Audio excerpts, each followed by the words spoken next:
Thank you, Mr. Chairman. I appreciate that. And I'll start with three substantial notes of agreement. One, we do face an incredibly complex threat environment. We face Russia, China, Iran, North Korea, various other terrorist organizations working together against American interests in a way we have never seen before, and with an economy like China's that we've never seen before. It's going to be very difficult to meet those challenges.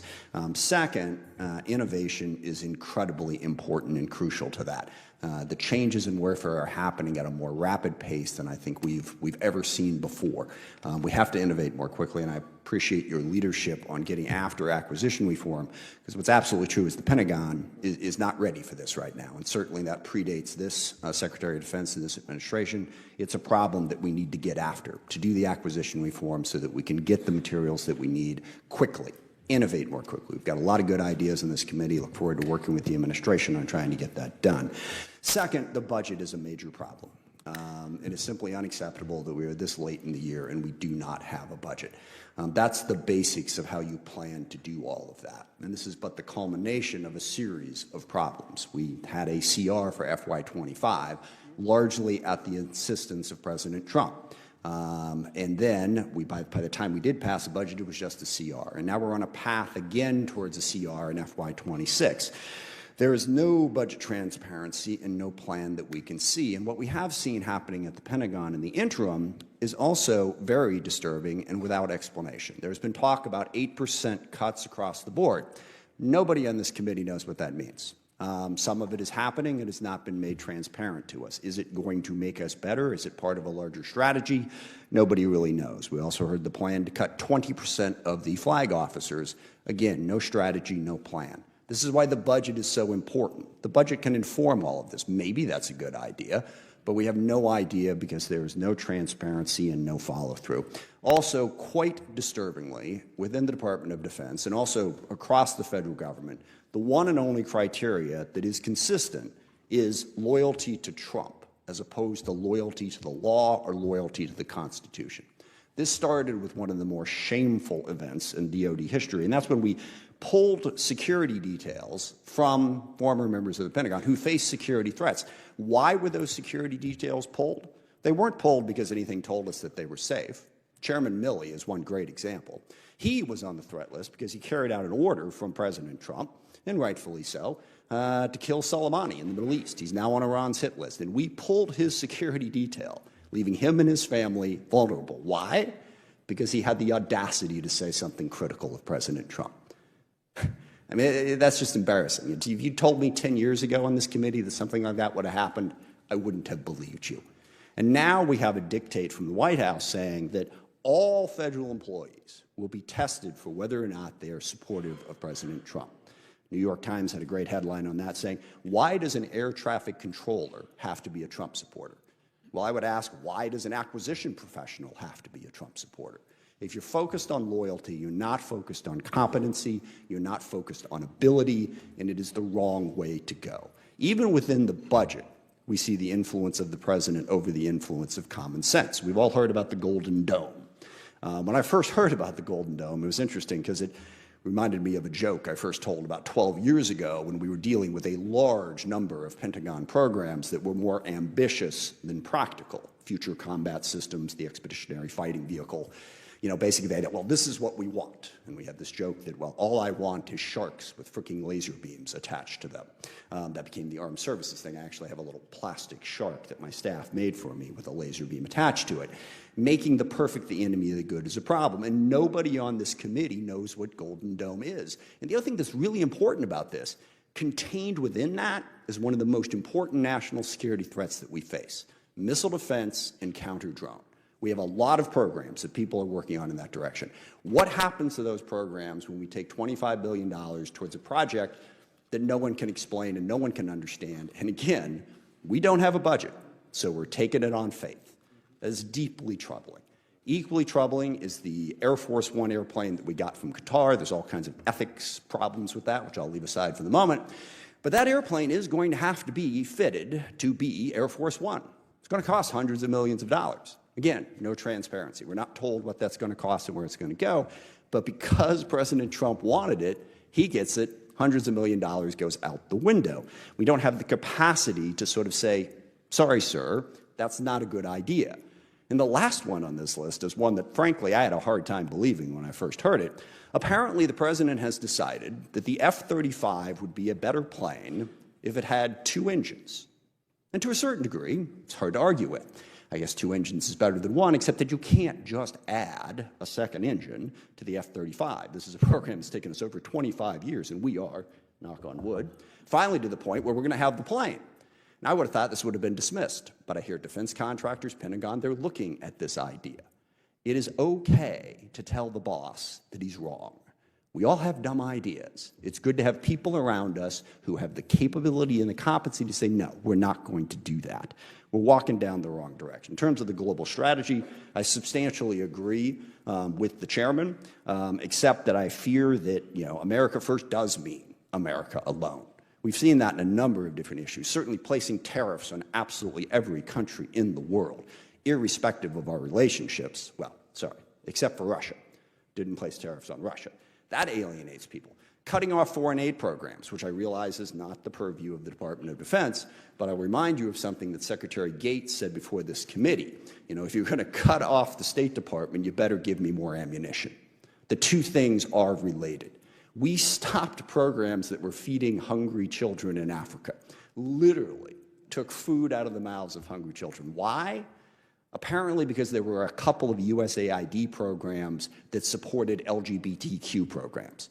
Now, why we didn't just cut those instead of cutting the ones that were feeding hungry children in Africa, I don't know, but that really sends the wrong message to the rest of the world. And the last one, and once we get to the Q&As, I would be curious to hear what the Secretary has to say about this. Threatening to use military force to invade Greenland and Panama. I don't believe the president has actually threatened military force against Canada just yet.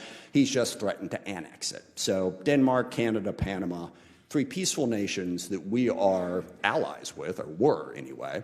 The message that sends to the rest of the world is one that the U.S. is purely in it for itself and does not care about the rest of the world. And this has implications.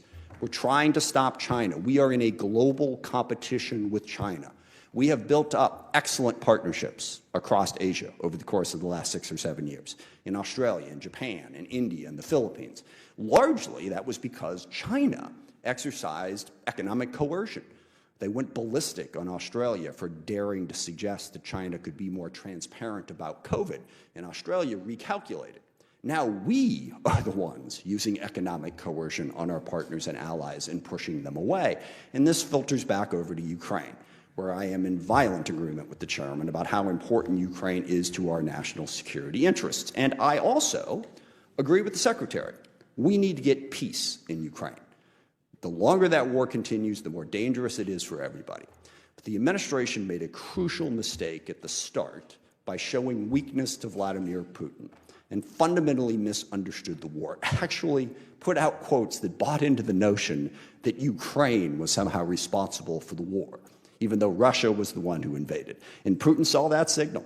He saw that big green light and knew if he just waited a little while, we would abandon our allies, we would abandon our partners, and we'd abandon Ukraine.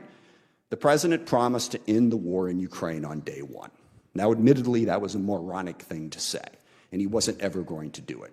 But well over 100 days in, the war is going stronger than ever. Putin is attacking more aggressively than he ever has because President Trump sent him the message, we're walking away, it's all yours. We need to change that message. Ukraine can defend itself and we can get to peace, but not if we don't make it clear that we're going to keep the 53-nation alliance together and that we're actually going to defend Ukraine going forward. The other part of this that is deeply disturbing is apparently if policy isn't going well, the solution to it is to just act like it is. In the Middle East, you hear the president, peace through strength is back, everything's fine, we're all doing well, but just like in Ukraine, when the president took office, there was a ceasefire in Gaza. Now that war is going stronger than ever. The humanitarian crisis is growing. Israel is continuing to attack in Lebanon and Syria. Yemen is still a problem. Yes, for the moment, they have stopped attacking U.S. ships, but President Biden went through that as well. Attacked Yemen from time to time. They stood down and they stood back up, and now we are dangerously close to that conflict spreading to Iran. Do not misunderstand me. I do not blame President Trump for that, all right? But to stand up and say it's all solved because I'm president and to not be engaged and figure out how to solve it, just to imagine that you can create the factual world that you want just with your words is an incredibly, incredibly dangerous thing. The last issue that I want to talk about is the issue around DEI, because I am deeply disturbed about what the Pentagon is doing in this direction. And keep in mind, I say that as someone, I didn't love the excesses of the DEI programs they put in place. I live with them out in the Seattle-King County area. I think there were a lot of mistakes behind that. But instead of addressing that in a sensible way, we've decided to go at it with a right-wing cultural war, with a sort of right-wing cultural revolution that frankly would make Chairman Mao proud. We are banning books, we are pulling images down off of the website, leading to some just sort of ridiculous things. There was, of course, the instance when all reference to the Enola Gay disappeared for a few days. Now that's kind of funny because in that context, gay means something different. But why do we care if the word gay that means homosexual is printed somewhere? Why is that threatening to us? Why are we spending time on that instead of, I don't know, giving us a budget that might have been more productive? And then we're pulling books off the shelves, which led to one really amusing outcome where someone said in one particular library within the Pentagon, you could not find a copy of Jackie Robinson's biography. That had been pulled. But you could find 2 copies of Mein Kampf. So it's interesting, I guess, well, you got to have 2 because if one's checked out, somebody needs something to do. Why are we doing that? And now we've got the changes to the names. And this changing the names of ships, going back to the original names of the Confederacy for all of our military bases, a lot of different things can be said about this, but I just want to close by drawing one particular contrast, and that's about Medgar Evers, who is actually a personal hero of mine. I read his wife's book when I was a freshman in college, and it inspired me. My son's middle name is Evers. We are talking about pulling Medgar Evers' name off of a ship. Now, this is a man who served in the military, but also he stood up to Jim Crow, white supremacy, and racism in the South. And I know we're focused on the warrior ethos. If you don't think that it took a warrior ethos to do that in Mississippi in the 1950s and the 1960s, then you're just not paying attention. Why are we having this conversation? And Mr. Secretary, your summary of the problem, where you said that basically the problem with DEI is there just aren't enough trannies from Brooklyn or lesbians from San Francisco who want to join the 82nd Airborne.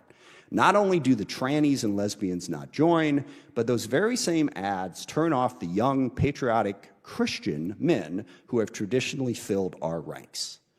We can go after the extremes of DEI without denigrating and insulting people, and by the way, leaving out the Jews, apparently, why we're putting that group in there. Because the thing is, the insulting, belittling language aside, you're right. There aren't enough trannies in Brooklyn or lesbians in San Francisco to fill the military. There also aren't enough, what's the word here, young, patriotic Christian men who remind us of John Wayne to fill the military either. We are a diverse nation. We need to be inclusive. And we need to not actively insult people who don't happen to fit our preconceived notion of what a member of the military should look like. So we're at a situation now where the military is denigrating Medgar Evers, who died standing up for the values that I think are central to our country. One of the things I love about the military is service above self. I mean, it's such an important message that everyone who serves there says that. No one I can think of personifies that more than Medgar Evers. Instead, we're going to go back to renaming the bases after the Confederates. Now, I know, apparently you spent a lot of time finding other names that applied to people who actually did serve this country honorably, but President Trump, just was it yesterday, 2 days ago now, down at Fort Bragg, when he blatantly politicized the United States military, sort of, as they like to say, said the quiet part out loud, that those bases are being renamed for the Confederates. So we honor white supremacist, slave-owning insurrectionists who lost, by the way, they're losers, instead of Medgar Evers. Can we please just stop and get back to the business of treating everybody equally and with respect? A fear of a left-wing cultural revolution is not solved by launching a right-wing cultural revolution. Thank you, Mr. Chairman. I yield back.